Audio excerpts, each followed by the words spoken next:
Yo, welcome back to the channel, y'all. I hope y'all having a great day. Praise to the Most High for allowing us to open up our eyes, to be able to smell, to be able to breathe, to be able to have a good time. All right, make sure y'all like, comment, subscribe, follow me on my social medias. We're about to look at how Valencia defeated and eliminated Panathinaikos. We're about to look at their defensive schemes. We're about to look at the different actions that they ran or the different actions that they tried to disrupt on defense. All right, shout out to baskethead for breaking down this video. For the analysts, I haven't seen this video at all. We just reacted to another baskethead video, so make sure y'all go check that out. Let's see what they was talking about. All right. Ergen Adamman started the game with lineup changes from game 4. Hold on, give me 1 second, y'all. Give me 1 second. Let me make sure that y'all can hear it in the headphones. All right, we should be good now. Let me start this back over. Let me make sure y'all can hear. All right, we should be good now, y'all. Ergen Adamman started the game with lineup changes from game 4. Okay. TJ Shorts in for Grant and Farid in for Lasorte. Yeah. Valencia's plan against this personnel was clear. Taylor pressed Shorts to the half-court line, then retreated to the free throw line, or sometimes when none made his move. Yeah. The pattern was clear. Keep Shorts out of the paint, dare him to execute from distance, and prioritize help defense elsewhere. You can see that he has his feet right on the three-point line, so that means that he's giving up the three. He's still going to contest the three, but he's giving up a three, but no drives to the rim. Martinez learned his lesson from the first 3 games, where Shorts was unstoppable. Yep. Instead of chasing him on the perimeter, he dropped his defender deep and used him to help on other mid. Exactly, because you see how TJ is already getting downhill. You see how he's already trying to get to the basket, already trying to get to that float game, the second level, mismatches, all that stuff. Especially helping Badio against none. What it is. Yeah, TJ is getting to the Baja right now. He's getting to the chicken. So one thing that they have to stop going into that next game is the straight line drives, the easy mid-ranges. Nigel wide. They also not really wide open, but hands up, don't shoot. Yeah. Get up a little closer. Out against Osman to prevent him from getward. Now they're switching the ball screens, or they're hard hedging, trying to get back in front. Doesn't rescreen here and instead pops out with terrible spacing. The play resets.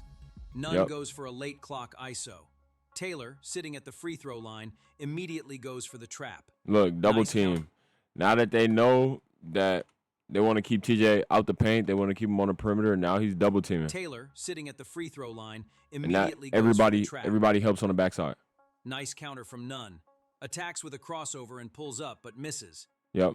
That's still a good look. Also immediately swing it to Shorts for a stampede. Still a good look. Domino rotations and forcing the defense to scramble. I mean, once he turns his back, Gene is now playing 2 on the backside. So if Kenan throws it here, Gene can close out there. Somebody else might rotate back. He closes out. Costello's on his way to Kenneth. So it's all about rotations at that point. If he tries to throw a corner, Gene can still get there, close out. Somebody runs from over here back to TJ, back in position. All right, so this isn't a bad look, though. It's late in the clock, so he had to get something up. That's good defense, though. Watch this alternative execution with a rescreen against the under defense. So now, look, Cam don't even go out there. He doesn't even feel like TJ's a threat. This is where TJ got to step into this and knock this down right here, because he's trying to, like, he's not playing him at the three-point line. So at that point, you got to shoot threes. You got to knock that shit down so that your defender can play you honest. Taylor goes under the ball screen. Like, look, he's not worried about him shooting at all. Wancho rescreens to seal him off. Not worried about him shooting at all. Look at Key. Key is really hedging. He's trying to get back to Hernan. Wancho rescreens to seal him off. He's trying to get back to Hernan. See, he's not really even paying attention. If TJ gets a little bit closer while Key is going down, pull up right there. Shorts to attack. Or even off that ball screen right there. That's not a bad look. He had Lasorte. Shorts might have found a window to attack. Is that Lasorte? Yeah, that's Lasorte right there. Next possession. Not Kenneth, I'm sorry. That's Kenneth right there, though. Attack here, but Nunn's positioning breaks the spacing. Again, right here. He brings Badio close to Shorts. Right here. Even if K-Nun spreads out a little bit more, TJ, this is a jump shot.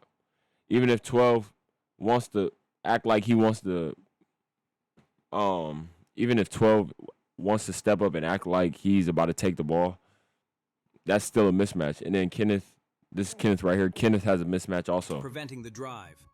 Look, even right here. Yeah, Nigel's open for a little bit. If K-Nun spaces out, this is a wide-ass open jump shot.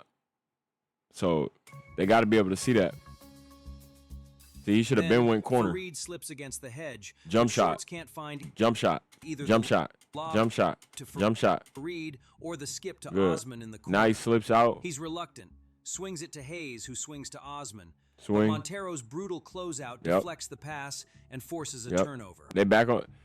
It's like they playing defense on a string. Honestly, they just rotating together. Like one person goes out, another person rotates, and it's just like they're all at the 3-point line. He's giving a little pressure, but he knows he wants to let him shoot threes, or he knows he wants to force him into shooting threes. 3 defenders, leaving both Shorts and Fareed. Leaving Ken Fareed wide open. Obviously, TJ Shorts is wide open right here. He passes to Shorts. This is a jump shot right here. He smartly clears. It's a jump shot right here. You got to act like you want to shoot this right here, because this, you're wide open. Hand down, man down. And Shorts stampedes off the catch, kicking Spin cycle. Davis wide open. That's a good shot, though. The action I mentioned earlier. Yeah, that's a good shot. Trap. Valencia's defense needed to be moved. Since they're sending extra defenders to trap, the counter is clear. Move the ball, use skip passes, attack closeouts, or execute open shots. Swing, swing. They're not really getting a disadvantage by how they're swinging the ball from side to side. Usually when you swing the ball from side to side, the rotations on the back or on the defense are happening, so you're making a defense shift from one side to another. That usually causes a disadvantage or causes closeout to where now you can attack the closeout and go, but they're not really getting any disadvantages because of how they're moving the ball. And they're not creating any disadvantages. Valencia consistently sent help on low post mismatches, whether against Hayes Davis or Lasson. Front in the post. But the Greens couldn't capitalize on these situations. Either they couldn't make the low post entry pass, or they missed shots punishing the help, or the decision-making broke down. Yeah, they wanted him in the post. But hey, Nigel starts posting up. At that point, what can you do? Now, right here, if Seti was paying attention to his man, right?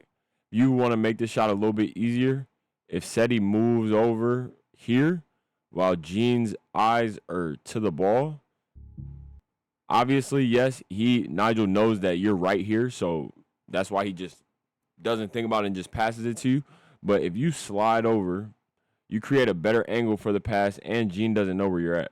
So now that once you throw the pass, now obviously he's just going to close right back out to you.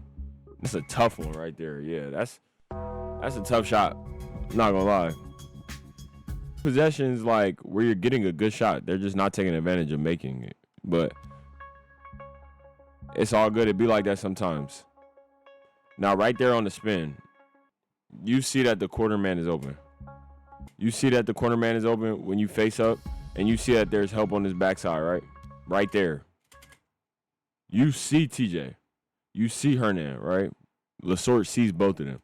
When you get to dribbling, even right here, like I know he may not be able to see Cam Taylor, but he has to have an idea that like they're going to double team in the post. So if you know that they're going to double team in the post, then you know on the backside it's 1, 2, 3 against 1, 2, 3, 4. Right? So you got to pay attention to where the help is coming from and then dish the ball from there. You're spinning into the defender, knowing TJ is open. Like sometimes, like, and just putting it together. I don't knock it, but I'm glad we seeing like. I wish it could have been like in transition from like not start to finish, like the first quarter, 11-4, 20 to whatever, 30 to whatever. But it's all good that we bouncing around under and hedge from different parts of the game. It's cool. The ball handler's defender backs off to hard prevent hedge. Any pass to the roller, while Swing. the ball screener's defender follows the handler. So right here, hard hedge. That's pulling the big man's defender out when the big man is rolling. So if you get the ball back quick, now it creates a disadvantage because he has to get back to his man. His man is already down here, right? Obviously, people are going to help, so that's forcing. He didn't manage.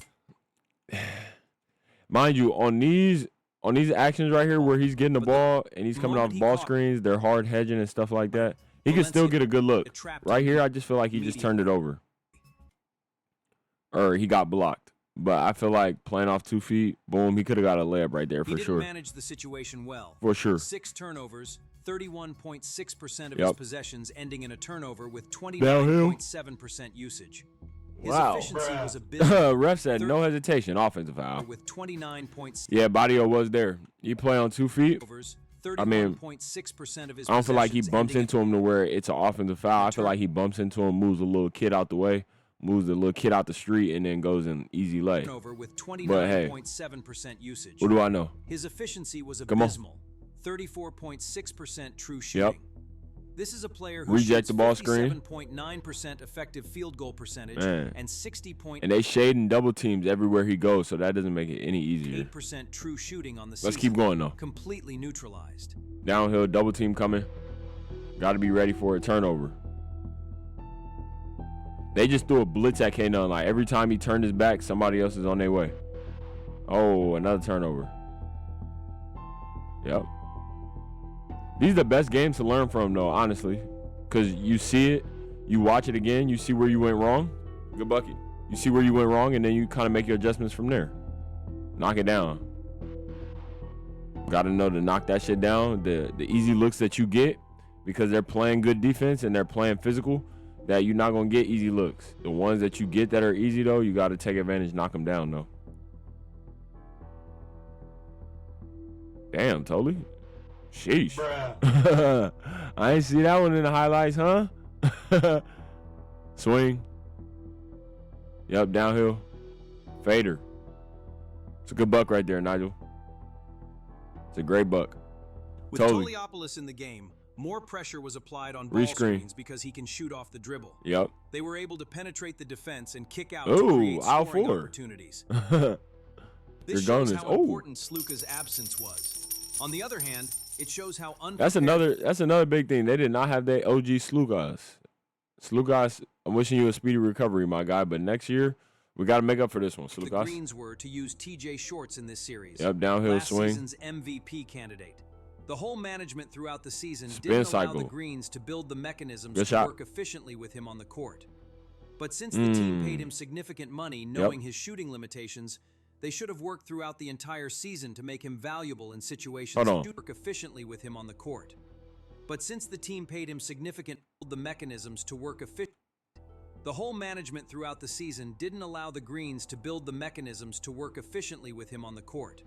Who are they talking about? Since the team paid him significant money, knowing his shooting limitations, they should have worked throughout the entire season to make him valuable in situations like this. Yeah, fact though. Oh, smoked the layup. Yeah, them the ones that we don't see when we're watching the highlights. Like that's a wide open layup. We got to make those. That 3 right there hurts. In and out, baby. In and out, boy, gang. With the extra cheese, double.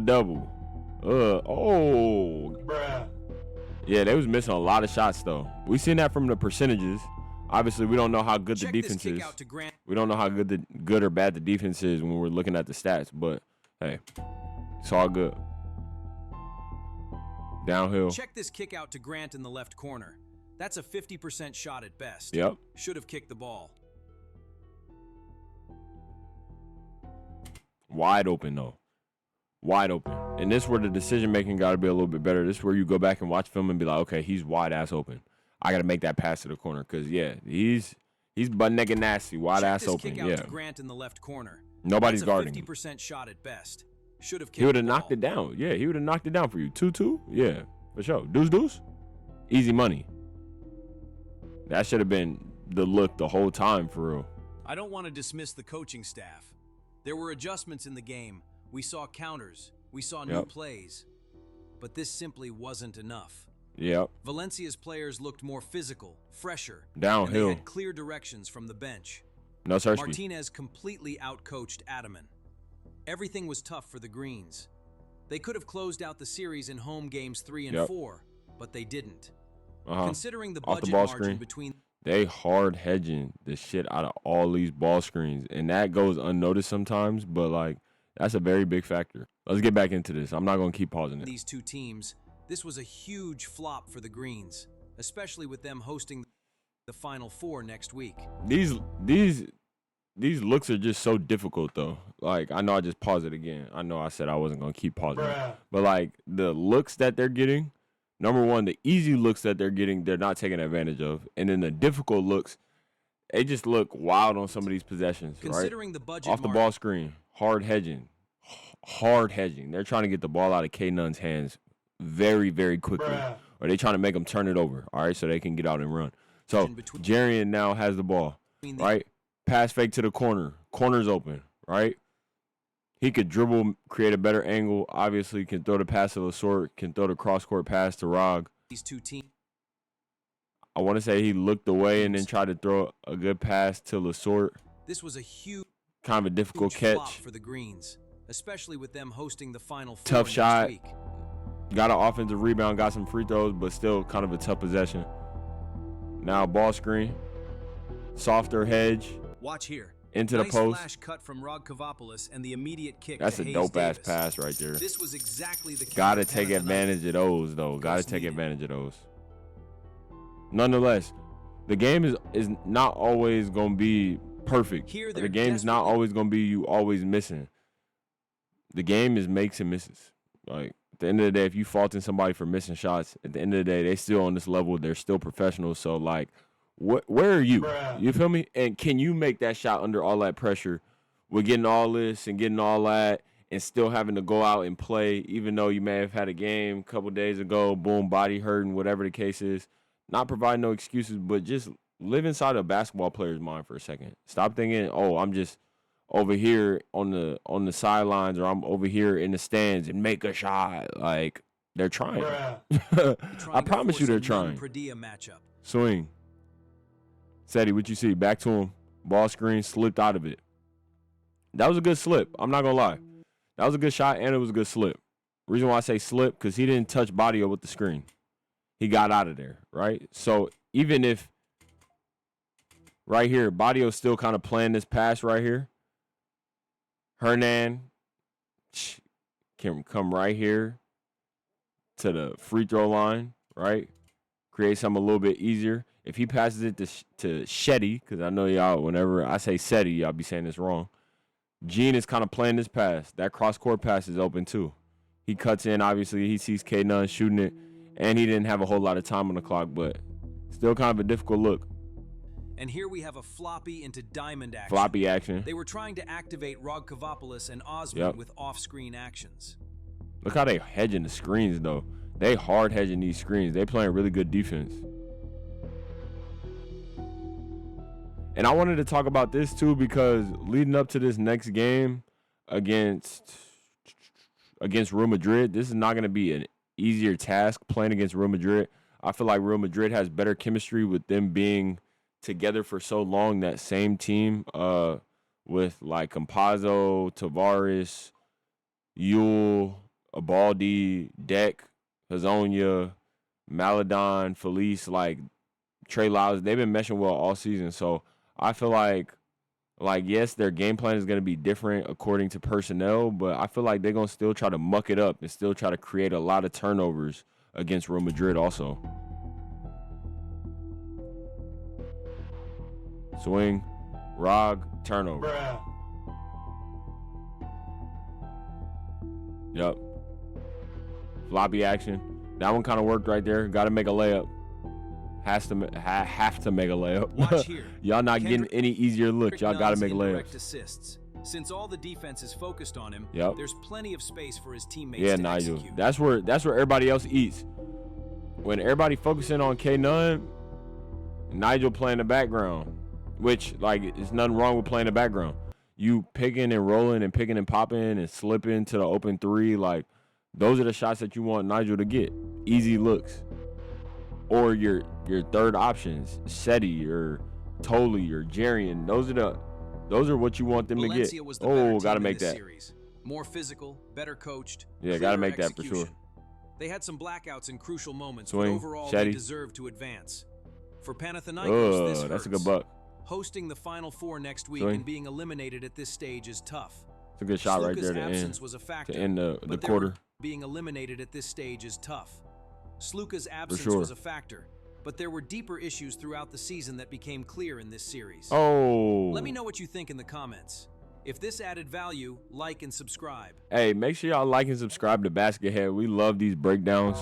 We just came across we've been knowing about Baskethead for a little minute, but we appreciate them for providing this kind of content, because not all the time can we like do the highlights of players when they're cutting or when they're playing defense or when two people are open. I like how they break this down, and then we can kind of break it down from there. But I love seeing the different actions, the different defensive schemes that Valencia has been running. They're going to have to muck it up against Real Madrid, try to create turnovers, try to get out and run, try to get easy looks, and try to open it up for their best players, and try to shut down Real Madrid's best players. For Real Madrid, I feel like stopping the two guards that are the head of the dragon is going to be most important, Badio and Jean. And then from there, just kind of limiting their role players' possession points, effectiveness. Like if a role player steps up very, very big, while say Jean or Badio isn't having the best game, it's going to make up for them not having the best game. And then when they integrate themselves, then it's going to look even better because a role player has already stepped up, and then they can get involved. So I just feel like doing your part on the defensive end for both teams is going to be really, really big, especially at this point. We at the Final Four, so it's only one game. But yeah, this is the breakdown of Valencia, and how they eliminated Panathinaikos and what Panathinaikos could have did better. But now that we've seen it on film, it makes it a little bit easier to look at, to break it down, everything like that. We also just posted another Baskethead video of Olympiacos offense. Make sure y'all go check that out. That video is doing numbers right now, so stay in tune. Like, comment, subscribe. Follow me on all my social medias, including TikTok. We go live on certain days, so make sure y'all stay in tune for that. I appreciate y'all. I love y'all. Praise to the Most High once again. I'll see y'all very, very soon. Stay up to date.